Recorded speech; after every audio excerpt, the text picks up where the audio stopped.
Hey, everyone, good evening. I'll try to catch up on some of the things. I've been busy, tired, um, waiting on here. There we go. So, Follow Me to Hell is a true story. Texas. All right, we're on page 53. Because of the reason of their existence was primarily for border security and to fight Indians who prey upon settlers. The Rangers were not tasked with defending Texas against Santa Anna, but the third week in February 1836, the rebellion was centered on the Alamo, San Antonio. The Spanish mission now housed the Texan Army Command by Lieutenant Colonel William Travis, in addition to Jim Bowie and Davy Crockett, who only a few months earlier had represented the Tennessee in Congress. On the 23rd, Mexican troops arrived in the city, and the President of Mexico observed the makeshift fort. After seeing what Santa Anna had awry against him, Travis dashed off a message asking for assistance. He noted that the large force is in sight and declared his 150 men are determined to defend the Alamo to the last. Major Williamson in Gonzales saw the note and sent out a call to arms. However, the members of the three official ranger companies were not near enough to San Antonio to be of any use. But George Kimball, a lieutenant, had organized few volunteers into impressive title, Gonzales Ranger Company, a mounted volunteer through comprised of only 22 men. They planned to hurry to San Antonio and lend their rifles to the cause. Their ranks swelled during the next 48 hours, thanks to the second mass composed and sent by Travis. Date the 24th. Addressed to the people of Texas and all American in the world. The colonel reported that the Alamo had endured artillery bombardment, but that his men were more determined than ever to hold out, but help would be welcome. I call on you in the name of liberty, patriotism, and everything dear to American character to come to our aid with all dispatch. That was good enough for Kimball to join the Captain Albert Martin, who had delivered Travis' message from the Alamo.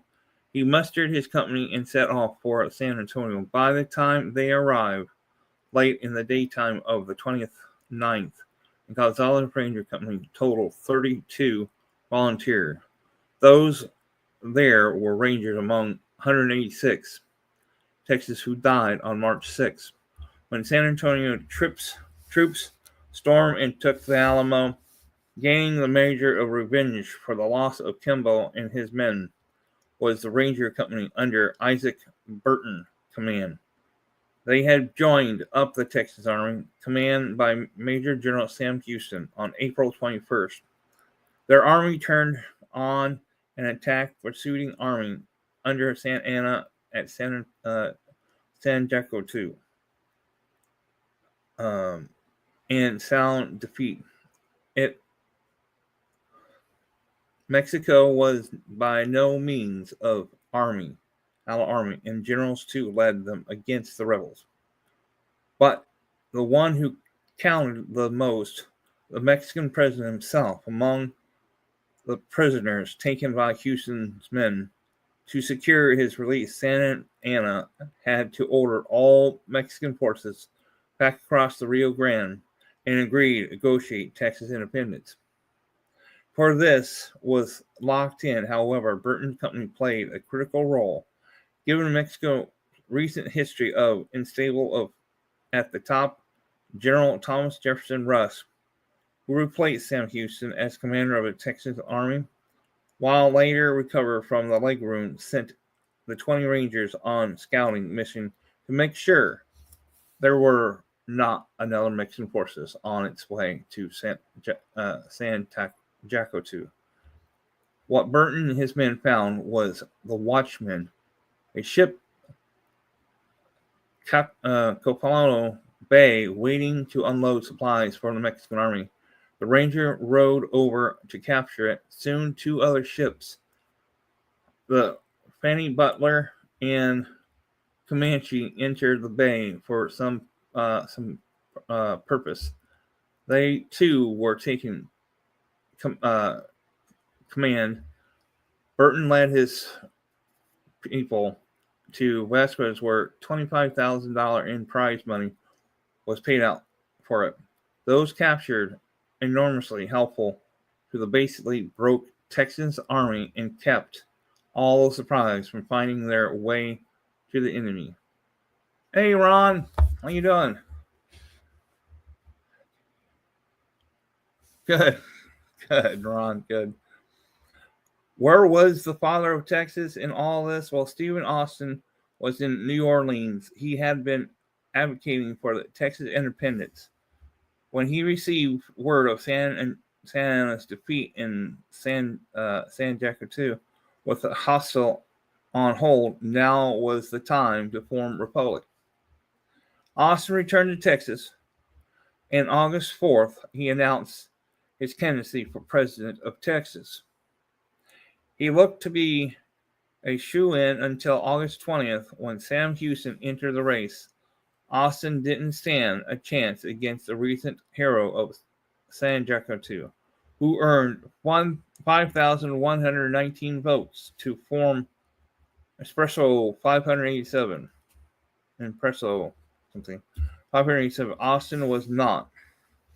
Though he would not attend the famed Houston, Rusk in a distinguished career in the early days of the Republic of Texas that include some controversy.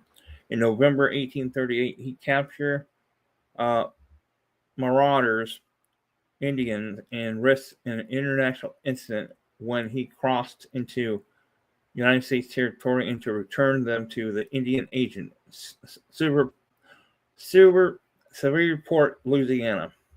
The following month of Texas, Congress elected Russ as Chief Justice of Supreme Court.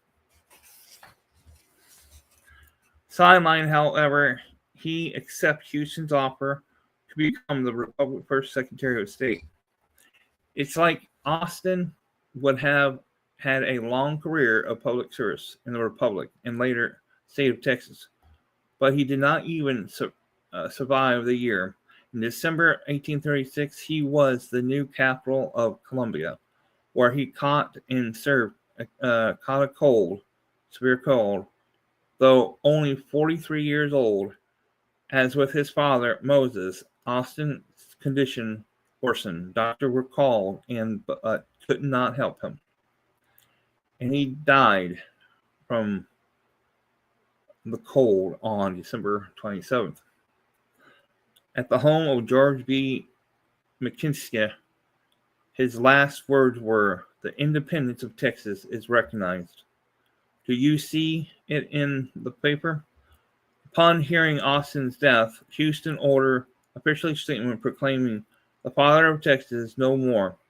The first pioneer of the wilderness had departed. Originally, Austin was buried in the Gulf Prairie Cemetery in Brazos County, but in 1910, his body was reinterred at the Texas State Cemetery in Austin. With no wife or children, Austin bequeathed all his land, title, and possession to his married sister, Emily. Austin Perry immediately making her mark the largest individual landholder and the wealthy woman in the New Mexico. One can speculate that spending 28 months in a Mexican prison had not helped Austin's own constitution. Among Miss Perry's activities until her death in 1851, she was buried next to her brother, was being benefactor of charity and small business. Example of the later is a loan to Gail Borden to buy his first herd of cows, and the company subsequently formed was Borden Milk Products. There you go. That's how Borden Milk Products got started. How do you like that answer? Chapter 11. To understand the reputation that the Texas Rangers have to do this day, it helps to know the story and adventure of those captains who were in command before the Civil War. The first of truly great ones, John Coffee Hayes. With him, the Ranger took a great leap forward. Called Jack by his friends, Hayes hailed from Wilson County in Tennessee, where he was born January 28, 1817. His father, Harmon Hayes, he served under General Andrew Jackson in the battle against the British and against the Creek Indians. And the name of his son after one of the old Hickory Top commander, General John Coffee. Jack Hayes was 16 when his father and mother died within months of each other of the fall of 1833. The 6 Hayes children, Jack was the oldest, were taken in by a maternal uncle who owned the plantation in Yazoo County, Mississippi.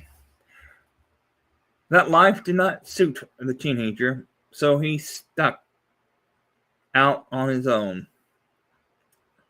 His travels include learning how to be a surveyor.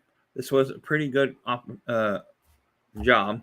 Then, as new land to white men anywhere were being explored and purchased, and it was offered a venture. In 1838, when he turned 21, Jack's company by one of his brothers, William, who was less than a year younger, arrived in Texas. They carried a letter introduction to Sam Houston from one of their other uncles. It is not known how the President of the Republic responded, but Jack Hayes was soon working as a surveyor again, based on San Antonio, when he was appointed to deputy surveyor of Boxer District. This was a step up, but also put Hayes in harm's way because of Comanches. To the west were not happy, but the increasing number of settlers showing up and the surveyors who figured help pave the way. The Comanches had replaced the other tribes, most hostile to active against Anglo-Texas. They frequently raid frontier settlements, and those whom they did not kill, they kidnapped. What would become most famous example later, abduction of Symphony Ann Parker. Her story was being recounted numerous times, most notable of Empire of the Summer Moon by S.C. Wynne, whose main character, Quanah Parker, was Symphony's son. Though a much abridged version, she was 8 or 9 in 1836 when she was kidnapped by the Comanche war band that had attacked her family settlement. Parker was adopted by the Comanche and lived with them for 24 years, forgotten almost all of her childhood. Culture and identity, she married a Comanche chieftain, Pita Nuka, I can't say, and they had 3 children with them. For how they turned out, see chapter 24. The number of Comanche killings and kidnappings like this was eventually provoked by military response, albeit not a very big one. In August 1838, Hayes would experience his first battle as one of the 21 men led west by Colonel Henry Wax Carnes. On the 20th of that month, the volunteer company paused at Arroyo to rest their horses and were attacked by an estimate 200 Comanche warriors. The discipline and accuracy fired of the volunteers beat back one charge after another until the Comanche retired. With 20 dead and wounded, other than several horses killed, the only casualty the Texans suffered was Colonel Kearns took an arrow in his hip.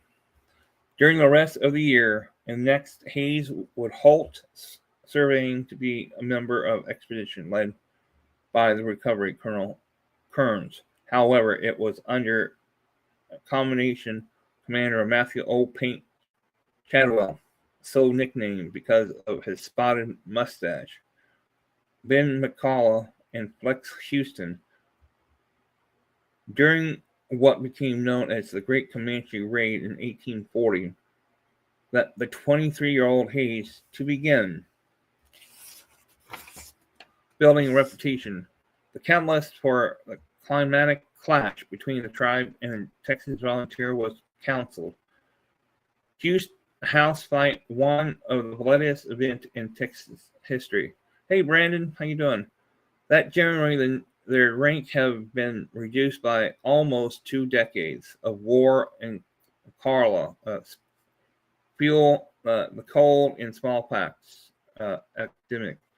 Now, Comanche leader sent 3 emissary to San Antonio.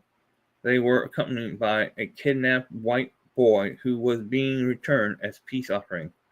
They met Colonel Kearns, who told the group that a lasting peace could be negotiated only when the Comanche give up their 13 annual captives they hold. Albert Sidney Johnston, and Texas Secretary of War, had ordered San Antonio officials to take Comanche delegates as hostage if they failed to deliver and capture. Hey, Mustang. Unaware of this, in March, Ugala Mogura, powerful eastern headman, led 65 Comanche, including women and children, to San Antonio for peace talks. When Comanches arrived, they had only one white captured with them, as well as several Mexican children who had been captured separately. This got the discussion off to a bad start. They refused to deliver more captured, claiming that they were held in ranchero of another head of men, whom he had no authorities. Worse, the lone white captive was Matilda Lockhart, the 16-year-old girl who had been held prisoner for over 18 months and had been beaten, raped, and suffered burns to her body. What the girl had endured did not put the Texans in a bad mood. Asked about more than a dozen abducted whites expected to be available for release, Matilda informed the Texans that she knew only about Miss Webster and her 2 children, who were unknown to her and just made their escape, and that the Comanche chief had decided to ransom them. The Texans believed this was against the conditions of negotiations, which they insist had significant that all abducted white had to be released before the council. Still, talks were held at Council House, a 1-story stone building adjoining to the jail on the corner of Main and Plaza and Calaboose Street. The Comanche warriors sat on the floor was their custom, while the Texans sat on chairs and platform facing them. Matilda informed the Texans that she had seen 15 other prisoners at Comanche camp several days before he claimed of capture. had wanted to see how high the price they could get for her. Based on the information, the plan to bring in the remaining capture one at a time to barter for them. When the Texan demand to know where the other captured were, the Indians assured them that those captured would be able to be ransomed, but that it would be in exchange for the great deal of supplies, including ammo and blankets. He asked, "How do you like that answer?"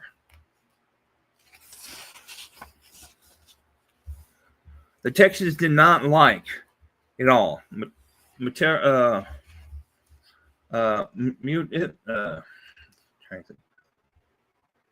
the military, the other military, entered the council house and spread out against the walls. The chief were told they would be held hostage until the white captured would be released. Immediately, the Comanche attempt to fight their way out using arrows and knives. The Texas militia opened fire at point-blank range, killing indiscriminately the Comanche women and children waiting outdoors. Began shooting arrows at the white people after hearing the commotion inside. At least one Texas spectator was killed. When the small number of warriors managed to escape from the council house, all the Comanche outside began to flee. The soldiers who pursued them again opened fire, killing and wounding both Comanche and Texans. Armed civilians also joined the battle, firing in all directions, and more women and children, white children, were killed. Once the gunfire ceased and some order was restored, it was determined that 35 Comanches were dead and 29 were taken prisoners. 7 Texans died, including a judge as a sheriff.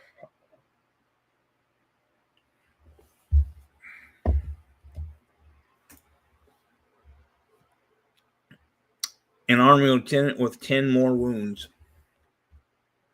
The day after the council house fight, a single Comanche woman was allowed to return to her camp and report that the prisoners would be released if the Comanche produced within 12 days.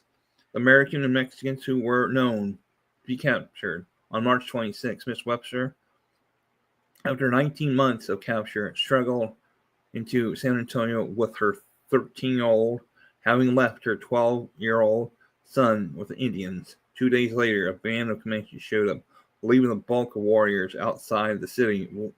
The leader, Yellow Wolf, and other men rode towards the fort and yelled insult.